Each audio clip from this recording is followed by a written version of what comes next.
Okay, let's bring body language expert Patti Wood back into the conversation here. So I want to do something that we have talked about and show something, some video, that a lot of people raised their eyebrows here. Susan Wright, in this trial, almost kind of had this flirting game going on with Yes. people in the courtroom and even our photographer at one point. You can see, I think we're going to pull the video up here, where you're going to be able to see her kind of look at him and look at her right here. I'm wondering, I mean, this is a woman who is on trial for stabbing her husband almost 200 times. Now, with that said, you know clearly she's probably not of her right mind necessarily. Yes. But what's fascinating is when she's in and out of testimony. So that makes that little girl, the high voice, indicate that that's more of an act, because she falls out of it when... Look at that right there. Yeah, the little sweet smile. See the little smile there? And there's a little, that sexual flirtation in the head tilt and the eyes up and gazing that she does. Wow. So and it's so different. There's such a stark difference between that and the little girl. And that's what I want to ask you about then. Are there two Susan Wrights, obviously? I think there's more of a, when she's in view in the courtroom and she's aware that the jury is watching her, she goes into, you can see her body language and facial expression and her voice tone change as she goes into the question. And then as she gets out of the question, she'll even do really specific things, like she'll do what I call lip press. Okay. After she speaks, she'll press her lips together. Sometimes she'll lick her lips. When somebody's being honest and just nervous, they tend to do that before they speak. If you do it afterwards, you've kept something in, and the stress of keeping the truth in and having lied during the answer affects you, and you get nervous after you speak, and you, oh God, that was tough to have to. So if you see that afterwards, you know that what was said is probably right. Not The that timing of the tell is very distinctive in deception. Nervous people before, sometimes lie, they'll lick their lips or press before, but afterwards is a very hot tell for deception. Wow. Well, let's listen. I want to listen to some sound here, too.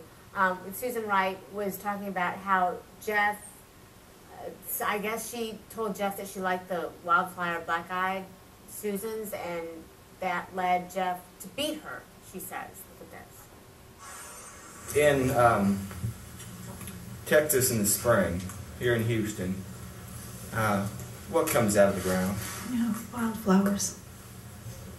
And did you, when you were driving in a car with Jeff once, did you point out your favorite wildflower?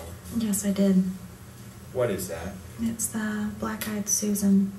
It's a pretty flower, but it has my name in it. When you pointed out to Jeff, what did he do? He thought it was funny to punch me in the head because then he had a black-eyed Susan. Was this just happening once, or black-eyed Susans happen a number of times? Yeah, every time that we saw the wildflower, he thought it was funny to punch me.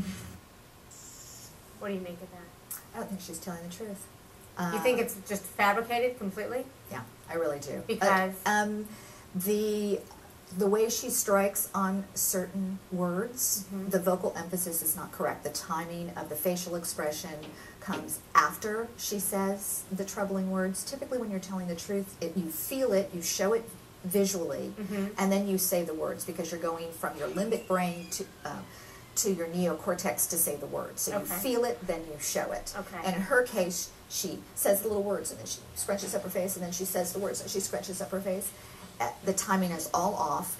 And it's reversed. Exactly. And it's reversed. Okay, I will, real quickly, we need to get to the pictures of her before in the 2004 trial, and there's the picture of her, you know, in the resentencing. I know that this is just about aesthetics here, but we certainly did see different body language in both, in both of these instances.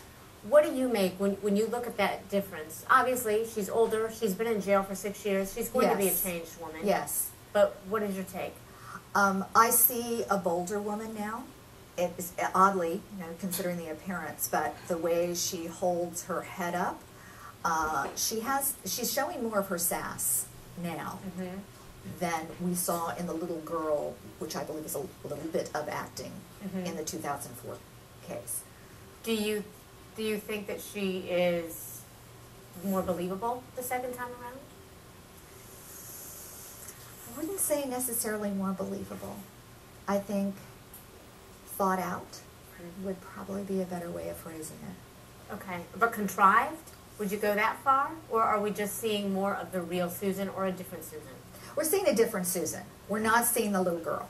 Yeah, not the way she lived. Okay. Hey, thank you very so much, welcome. Teddy. I'm so interested to hear about, I think we all are, because we try to figure out how somebody could stab someone 200 times, nearly, and then go on with their day. I mean, you know, you've got that, she buried him in the backyard, and then she went in, Right. she made calls. Is there a real, we only have a couple seconds, but is there a real mental issue there, obviously? I think she's able to turn on and turn off, turn on and turn off. So it would make sense that she could stab him, get up, come back, stab him some Is a more. lot of that, though, brought on by, you know, genetics? Is there really something wrong, or does trauma do that to you? It can be all those things. It can be the cause can be, there's multiple causes for Okay. that kind of fractured way of Personality? being. Yes. Okay, all right. Patti Wood, thank you so much. I think Patty's sticking around. You're going to hear a lot more from her over the next hour or two here. So we want to know, do you think Susan Wright's testimony helped or hurt her case? Give us a call, 1-877-013, 1 Mr. Wright.